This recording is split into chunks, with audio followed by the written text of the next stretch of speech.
Assalamualaikum warahmatullahi wabarakatuh. Hamdan wa syukranillah amma ba'du. Perkenalkan nama saya Erik Junaidi, mahasiswa semester 5 Manajemen Pendidikan Islam, Fakultas Agama Islam, yang saat ini sedang melaksanakan pra-PLP atau menjelaskan isi proposal dari pengajuan untuk PLP tersebut. Sebelumnya saya ucapkan kepada teman-teman yang sudah berpartisipasi meluangkan waktunya untuk mendukung kegiatan saya. Next, judul proposal saya yakni efektivitas sistem pembelajaran digital di era revolusi industri 4.0 di masa pandemi COVID-19 di MTS Madrasatul Quran. Jadi mengapa saya mengambil judul ini? Efektivitas sistem pembelajaran digital di era revolusi industri 4.0 di masa pandemi. Karena menurut saya pada saat pandemi ini antara mahasiswa ataupun siswa, dosen ataupun guru dipaksa untuk bisa menggunakan yang namanya digital. Karena memang di pandemi COVID ini seperti yang kita ketahui bahwasannya sesuai himbauan dari pemerintah, sekolah-sekolah dilarang bertatap muka atau menggunakan konsep luring. Maka sebab itu lahirlah sistem pembelajaran daring. Sebelum lanjut saya ucapkan terima kasih kepada Bapak Muhammad Al-Fatih MPDI yang selama ini selalu sabar ya dalam membimbing saya dalam membuat proposal ini. Next, ke dasar pemikiran dan kondisi madrasah. Di sini sudah ada pemetaannya, yakni kondisi geografis, struktur madrasah, lingkungan madrasah, manajemen, sarana dan prasarana, dan stakeholder. Next, dasar pemikiran dan kondisi madrasah. PLP integratif merupakan mata kuliah sebagai wujud dari Tridharma perguruan tinggi, perpaduan antara pendidikan dan pengabdian masyarakat sekaligus. Ia lahir dari kesadaran dan pentingnya pendidikan dan pengabdian kepada masyarakat yang dilakukan secara bersamaan sehingga peran mahasiswa untuk pengembangan bangsa dan sekaligus sebagai agen percepatan pembangunan terlaksana yang baik. Mahasiswa sebagai calon sarjana dapat berpartisipasi dalam proses pembangunan. Jadi seperti yang kita ketahui bahwasannya di dalam Tridharma perguruan tinggi ada yang namanya pengabdian masyarakat, penelitian dan pengabdian, serta pendidikan dan pengajaran. Kalau di PLP sebelumnya karena tidak adanya faktor pandemik ataupun COVID-19, sebelumnya Tridharma perguruan ini terlaksana semua. Dikarenakan adanya faktor COVID-19 ini, maka pengabdian masyarakat ditiadakan dikarenakan untuk menghindari penyebaran COVID-19. Jadi cuma ada penelitian dan pengembangan serta pendidikan dan pengajaran. Dengan cara keluar dari ruang kuliah dan perpustakaan untuk mengimplementasikan teori dan bekerja nyata di lapangan. Bersamaan itu pula mahasiswa melakukan pengenalan lapangan pendidikan PLP sehingga mahasiswa akan mendapatkan banyak kompetensi sekaligus. Kompetensi sosial, kompetensi kepribadian, kompetensi pedagogik, dan kompetensi profesional secara nyata. Next, di sini ada kondisi geografis. Berdasarkan letak geografis, Dusun Tebu Ireng termasuk dalam Desa Cukir, Kecamatan Diwek, Kabupaten Jombang, Provinsi Jawa Timur. Dusun Tebu Ireng berada di 1 km dari pesantren Tebu Ireng. Mungkin untuk teman-teman yang penasaran dengan lokasinya bisa datang ke ini Madrasah Sanawiyah Madrasatul Quran Tebu Ireng yang jaraknya 1 km dari pesantren Tebu Ireng. Mungkin di Maps sudah ada ya. Tabel struktur Madrasah Sanawiyah Madrasatul Quran Tebu Ireng. Yang pertama, kepala sekolah. Beliau dengan nama Muhammad Jurnali Ruslan. Dan selanjutnya Wakakurikulum Bapak Fakih Haryono. Selanjutnya Wakakesiswaan Ahmad Hisham. Dan yang terakhir kepala laboratorium Bapak Syah Ifudin. Selanjutnya lingkungan madrasah. Madrasah Sanawiyah, Madrasatul Quran merupakan lembaga pendidikan di bawah naungan Kementerian Agama yang lokasinya berada di naungan Pondok Pesantren Madrasatul Quran Tebuireng, Desa Cukir, Kecamatan Diwek, Jombang. Jadi seperti yang kita ketahui bahwasannya lingkungan madrasah Madrasah Sanawiyah MQ ini berada di bawah naungan Pondok Pesantren Madrasatul Quran. Kalau secara sistem pendidikannya berada di bawah Kementerian Agama tentunya. Tapi kalau secara yayasan berada di bawah naungan Pondok Pesantren Madrasatul Quran atau yang sering disingkat MQ. Next, selanjutnya di sini saya mengambil manajemen sarana dan prasarana madrasah. Dari segi arti, manajemen sarana dan prasarana ialah proses kerjasama pendayagunaan semua sarana dan prasarana pendidikan yang dimiliki oleh sekolah secara efektif dan efisien. Jadi manajemen sarana dan prasarana ini ialah proses pendayagunaan atau faktor-faktor yang mendukung di dalam sistem pembelajaran agar terbentuknya sistem pembelajaran yang efektif dan efisien. Ketika berbicara efektif dan efisien, di sini memiliki dua makna, yakni dalam pendayagunaannya tidak hanya memakai, tapi juga harus menjaga agar sarana dan prasarana di dalam sebuah lingkungan madrasah ini dapat terjaga dengan baik. Selanjutnya tujuan sarana dan prasarana. Yang pertama menciptakan sekolah atau madrasah yang bersih, rapi, indah sehingga menyenangkan bagi warga sekolah ataupun madrasah. Berbicara tentang rasa nyaman ya, setiap orang pasti menginginkan sebuah kenyamanan, tidak hanya dalam sebuah lingkungan keluarga tapi juga dalam pembelajaran. Jadi apabila dalam pembelajaran saja sudah tidak ada rasa nyaman, nantinya siswa-siswi ini tidak akan betah di dalam sebuah pembelajaran. Oleh karena itu, seperti yang saya katakan di awal bahwasannya sarana dan prasarana di dalam sebuah lembaga harus berjalan secara efektif dan efisien. Selanjutnya tersedianya sarana dan prasarana yang memadai baik secara kuantitas maupun kualitatif dengan relevan sesuai dengan kepentingan pendidikan. Jadi tersedianya sarana dan prasarana ini harus memenuhi kuantitatif ataupun kualitas yang relevan untuk kepentingan madrasah. Seperti contoh, ketika dalam sebuah lembaga ini membutuhkan yang namanya pembelajaran daring, otomatis dalam sebuah lembaga ini memerlukan yang namanya komputer ataupun laptop.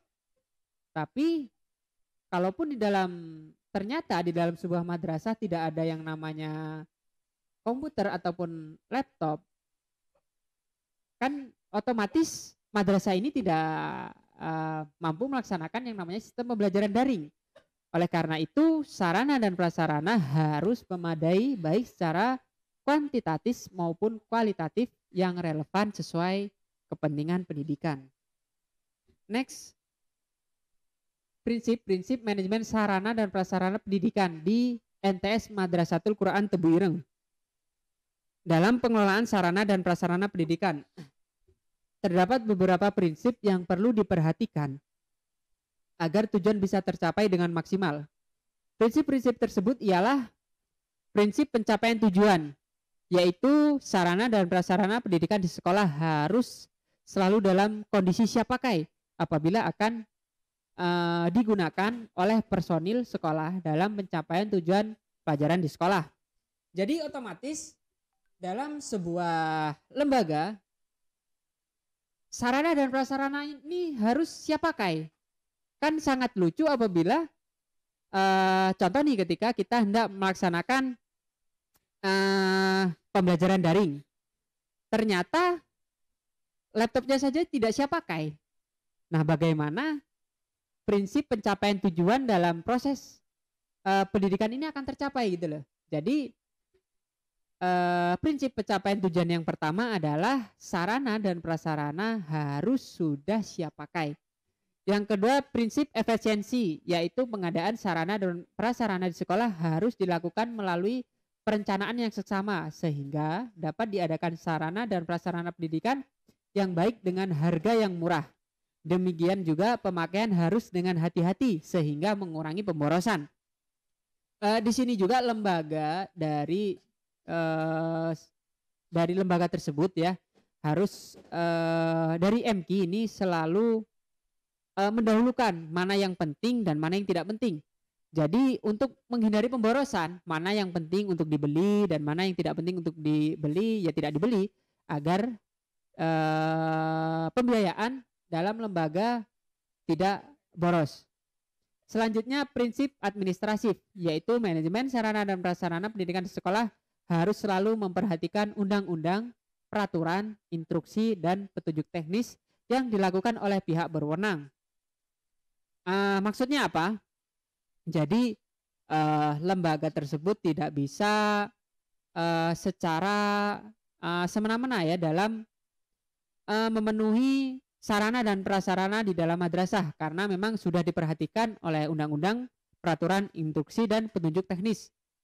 Selanjutnya yaitu prinsip komprehensif, yaitu manajemen sarana dan prasarana pendidikan di sekolah harus direalisasikan dalam bentuk proses kerja sekolah yang sangat kompak, yang artinya di sini tidak bisa berjalan secara individualisme, tapi harus secara kompak agar terlaksananya sarana dan prasarana secara baik.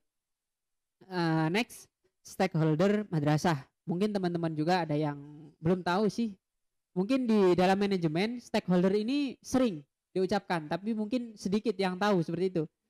Stakeholder ini memiliki arti pemangku kepentingan internal diantaranya pemimpin yayasan, pemimpin pondok, pesantren, pengelola lembaga pendidikan, tenaga pendidikan, karyawan, murid, masyarakat sekitar.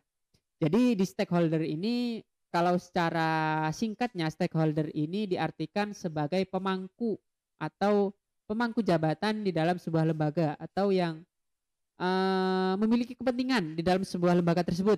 Seperti kalau faktor internalnya ada pimpinan yayasan, pimpinan pondok pesantren, pengelola lembaga pendidikan dan tenaga pendidik dan sebagainya. Sedangkan secara eksternal ada Kementerian Agama, instansi, bank, dan lantabur.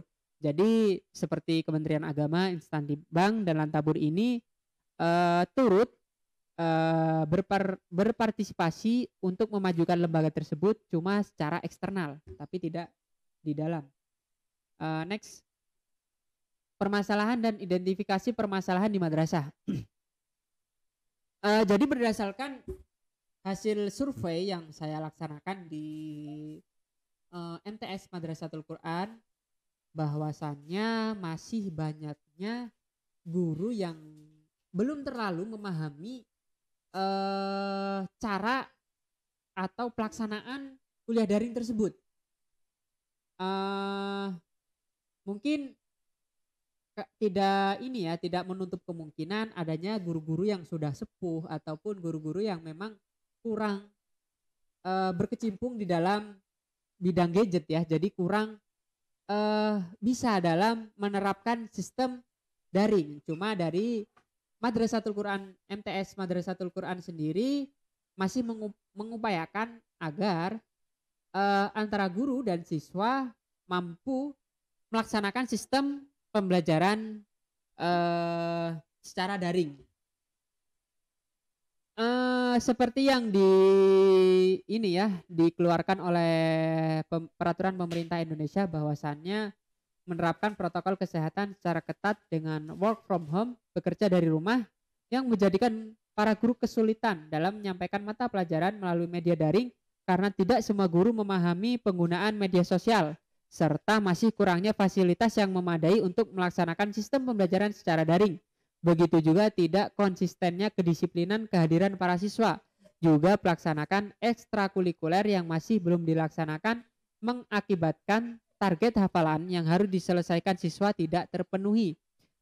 Jadi untuk teman-teman bahwasannya MTS Madrasatul Quran ini memadukan dua kurikulum ya. Jadi kurikulumnya itu ada yang namanya kurikulum dari pemerintah K13, ada juga tapi dipadukan dengan ada penambahan. Jadi hafalan Al-Quran. Jadi di Madrasatul Quran ini siswa ada target hafalan tertentu. Namun setelah siswa kembali ke pesantren, sekolah juga kesulitan dalam mengatur jam belajar kelas karena harus mengikuti protokol kesehatan ketat, salah satunya dengan menerapkan sistem shift masuk kelas. Jadi ada juga ya sistem di model shift. Jadi untuk hari ini kelas 1, untuk besoknya lagi kelas 2, dan berikutnya kelas 3, seperti itu terus. Jadi model shift. Memang ada beberapa sekolah yang menerapkan sistem shift, dan juga di MQ juga menerapkan sistem shift. Selanjutnya program kerja atau nama program kerja. Yang pertama PLP MTS MQ Tebu Ireng Jombang. Yang pertama di sini saya membuat video profil lembaga MTS MQ Tebu Ireng Jombang. Kenapa kok membuat video profil lembaga MTS MQ Tebu Ireng Jombang? Diharapkan dengan adanya membuat video profil lembaga MTS MQ Tebu Ireng Jombang ini mampu membuat halayak ramai itu tahu bahwasannya ini loh Madrasah Sanawiyah Madrasatul Quran Tebu Ireng, dan MTS MQ ini mampu terkenal baik melalui media ataupun dan lain sebagainya lah. Selanjutnya observasi problematika sarana dan prasarana. Jadi di sarana prasarana ini kita juga mengobservasi apa saja sih permasalahan di dalam sarana dan prasarana. Karena kan beda ketika kita MQ ini melakukan pembelajaran sistem secara luring dengan secara online. Otomatis ada tambahan sarana dan prasarana tambahan selama pandemi COVID-19. Selanjutnya perencanaan, pengupayaan, dan alokasi fasilitas sarana dan prasarana di tengah pandemi COVID-19. Pastilah adanya tambahan dari pihak madrasah untuk mengupayakan fasilitas baru seperti yang saya jelaskan di sebelumnya. Selanjutnya membuat data pengeluaran dana untuk sarana dan prasarana selama pandemi COVID-19.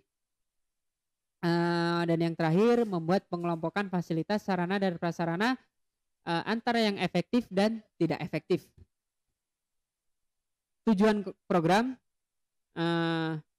untuk yang pertama meningkatkan hubungan kerjasama yang baik antara perguruan tinggi Universitas Hasyim Asy'ari dengan berbagai instansi, khususnya lembaga pendidikan MTS MQ Tebu Ireng.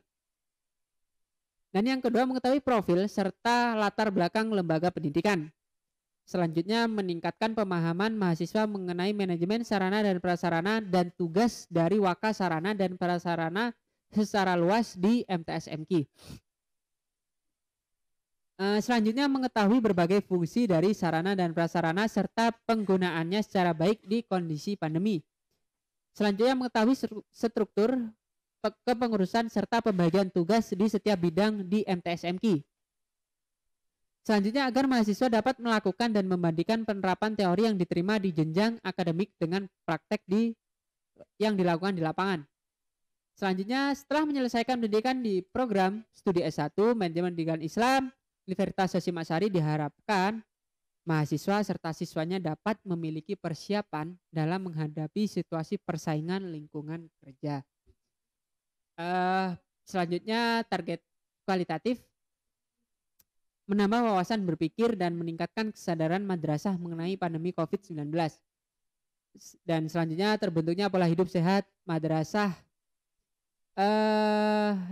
di saat pandemi COVID-19. Diharapkan para guru mampu mematuhi aturan pemerintah yang ada untuk melakukan social distancing. Selanjutnya menambah pembelajaran madrasah bagi masyarakat sekitar meskipun sedang melakukan social distancing. Dan itu telah tadi pemaparan dari hasil proposal saya, dan saya ucapkan terima kasih kepada teman-teman yang sudah ikut serta di dalam pemaparan proposal saya. Saya akhiri, wabillahi taufiq wal hidayah, waridha wal inayah. Wassalamualaikum warahmatullahi wabarakatuh.